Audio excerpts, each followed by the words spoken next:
राधे राधे, जय श्री कृष्णा। दोस्तों, आज मैं भगवान के बारे में आपको कुछ बताना चाहती हूँ कि भगवान कैसे खुश होते हैं, कैसे रिझते हैं। बहुत से लोगों के मन में ये धारणा है कि ज़्यादा पूजा पाठ दान पुण्य करने से भगवान खुश होते हैं, लेकिन ऐसा कुछ है नहीं। मैं आपको इस कहानी के माध्यम से बताना चाहती हूँ कि भगवान कैसे रिझते हैं, भगवान को क्या पसंद है। मैं एक छोटी सी कहानी के द्वारा आपको भगवान के बारे में कुछ समझाना चाहती हूँ कि वो खुश कैसे होते हैं। किसी शहर में एक भोला नाम का लड़का रहता था। वो भोला एकदम ही भोला था, लेकिन वो कुछ काम धंधा कुछ भी नहीं करता था, एकदम निकम्मा था। उसके घर वाले उससे बहुत ही परेशान रहते थे और कुछ दिन देखने के बाद उसको घर से निकाल दिए और वो चलते चलते एक जंगल में पहुंच गया, जहाँ पे एक साधु महाराज कुटिया बना के रहते थे। वो गया तो साधु बाबा से बोला कि हे साधु महाराज, हमको भी अपने पास रख लीजिए और मुझे 2 टाइम का भोजन दीजिएगा और रहने के लिए मुझे छत चाहिए।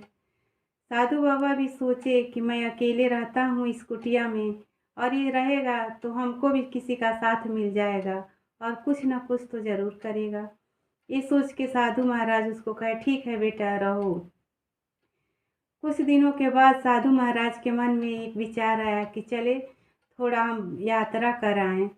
तो यात्रा पे 4-5 दिनों के लिए साधु महाराज चले गए और भोला को समझा दिए कि देखो भोला, भगवान को बिना भोग लगाए तुम कुछ खाना नहीं, पहले भगवान को भोग लगा देना तब प्रसाद पाना।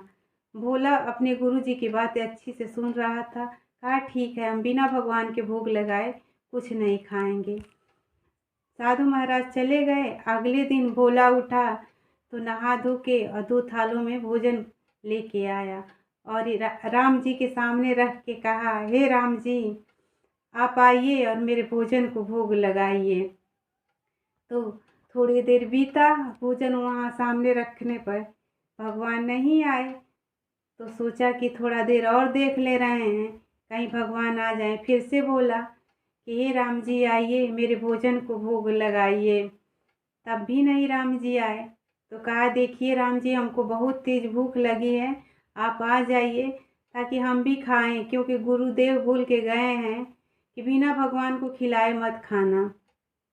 ऐसे करते करते शाम हो गया। ना तो राम जी खा रहे थे और ना ही वो खा रहा था। अब उसके पेट में बहुत दर्द होने लगा, लेकिन ऐसे ही वो पेट के बल लेटा हुआ था। तभी अचानक राम जी आए और एक थाल का भोजन उठा के वो खा लिए। भोला देखा तो वो बहुत प्रसन्न हुआ और उसके बाद से वो क्या किया कि वो भी खा लिया। फिर राम जी चले गए। फिर अगले दिन वो जल्दी जल्दी नहा धोआ के और 2 थालों में फिर भोजन लेके आया और ऐसे ही अपना थाल रख दिया राम जी के मूरत के पास और कहा, हे राम जी, मेरे घर आइए, मेरे भोजन को भोग लगाइए। तो राम जी उस दिन सीता जी को भी साथ में लेके आए। तो देखा तो कहा, हम तो आपको बुलाए थे, आप सीता मैया को भी लेके आए हैं। चलो कोई बात नहीं। वो अपने थाल से 1/3 भोजन उस थाल में डाल दिया और कहा, आप सीता मैया को भी भोजन पवा दीजिए। फिर राम जी और सीता मैया दोनों लोग भोजन पा लिए। फिर चले गए। फिर तीसरे दिन ऐसे ही नहा धो के लेके आया और कहा, हे राम जी, मेरे घर आइए, मेरे भोजन को भोग लगाइए। फिर राम जी उस दिन सीता जी और लक्ष्मण जी को भी लेके आए। तो देखा तो कहा, ये तो हम इनके लिए लाते हैं और ये रोज़ दुगना करके आते हैं। तो फिर कुछ नहीं बोला, अपने ही भोजन में से 2/3 और निकाल दिया। तो राम जी, सीता जी, लक्ष्मण जी सब लोग खा लिए। फिर चले गए। फिर चौथे दिन नहा धो के आया और ऐसे ही 2 थालों में भोजन रख के और लगा गाने कि हे राम जी, मेरे घर आइए, मेरे भोजन को भोग लगाइए। तो उस दिन देखा कि राम जी, सीता जी, लक्ष्मण जी, भरत जी, शत्रुघ्न जी सब लोग आए हैं। अब देखा तो वो सर पे हाथ रख के बैठ गया और कहा, मेरे मान का नहीं है इतना भोजन बनाना और आप लोग को खिलाना। अगर जो आप लोग को खाना है तो खुद बनाइए, खुद खाइए और हमको भी उसमें दे दीजिएगा तो हम खा लेंगे। इतने लोग को लेके आए हैं तो मैं नहीं बना पाऊँगा इतने लोगों के लिए।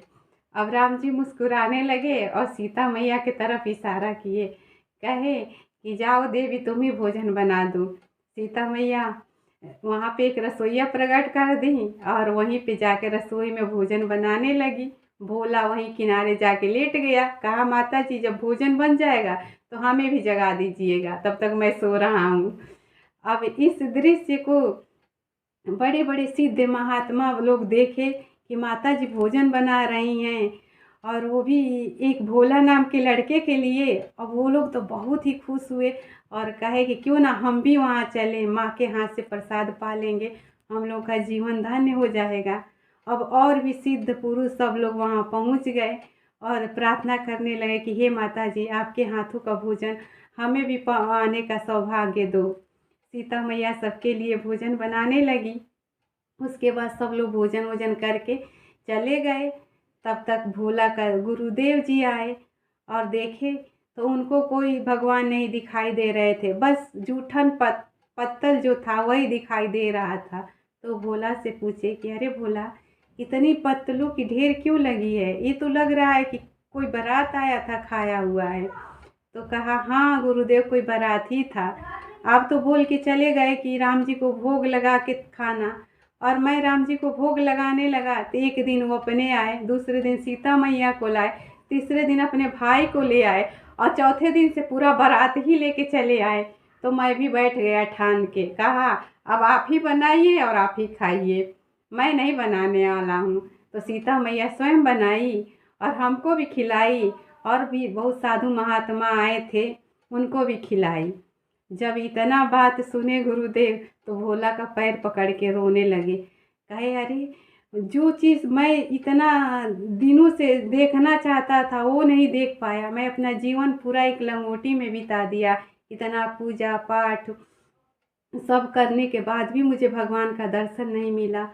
और तुम तो नहाते भी नहीं थे, मेरे आश्रम में आने के बाद नहाना शुरू किए और तुमको भगवान दर्शन दे दिए, ये कैसा चमत्कार है। अब लगे रोने गुरुदेव उसका पैर पकड़ के, मुझे भी दर्शन करा दो, मुझे भी भगवान का दर्शन करा दो। तो कहा गुरुदेव मेरे ऊपर पाप मत चढ़ाइए, मैं राम जी से ज़रूर ये बात कहूँगा कि आप भी मेरे गुरुदेव को दर्शन दे दीजिए। अगले दिन फिर 2 थालों में भोजन लेके आया और उसी तरह कहने लगा कि राम जी आइए मेरे भोजन को भोग लगाइए। तो राम जी आए तो गुरुदेव उनका चरण पकड़ लिए और कहे कि हे प्रभु आप ये बताइए कि मुझसे क्या ऐसी पाप हो गए थे जिससे आप हमको दर्शन नहीं दिए, और ये भोला कौन ऐसा पुण्य कर दिया था जो इसको आप दर्शन दे दिए। तो राम जी कहे कि आपको ज्ञान था, आपको जब तब सब इस चीज़ का अभिमान था कि मैं इससे आपको मिल जाऊंगा, मैं इससे खुश हो जाऊंगा, ये आप जानते थे। लेकिन ये भोला सचमुच में भोला था, ये एक बच्चे की तरह था, इस निश्चल था, इसको ये भी पता नहीं था कि भोजन मेरे सामने मेरी मूरत के सामने रख दिया है तो मैं इसको खाने नहीं आऊँगा, बस एक भोग लगा के आदमी खुद खा लेता है। ये तो यही सोच रहा था कि मैं इसको खाने आऊँगा, मैं भोजन पा लूँगा तब ये भोजन पाएगा। और ऐसे करते करते शाम हो गई। मैं इसकी इसी निश्चलता से मैं इसकी यही निश्चलता देख के प्रसन्न हो गया। मुझे लगा कि इसके अंदर कोई छल कपट नहीं है, ये एक बच्चे की तरह निश्चल है और मुझे इसकी यही निश्चलता देख के बहुत प्रसन्नता हुई, जो बहुत लोगों में नहीं होती है। जिसको ये होता है कि मैं ज़्यादा दान पुण्य कर लूँगा, ज़्यादा पूजा पाठ कर लूँगा तो प्रभु प्रसन्न हो जाएंगे, ऐसा कुछ नहीं होता है। मैं तो भाव का भूखा हूँ, मुझे तो कोई एक पत्ती भी अर्पण कर दे प्रेम से तो मैं वही स्वीकार कर लेता हूँ। हेलो दोस्तों, तो कैसी लगी आपको मेरी ये कहानी? अगर जो अच्छा लगा होगा, आपको पसंद आया होगा तो प्लीज़ मेरे चैनल को लाइक और सब्सक्राइब ज़रूर करिएगा। राधे राधे, जय श्री कृष्णा।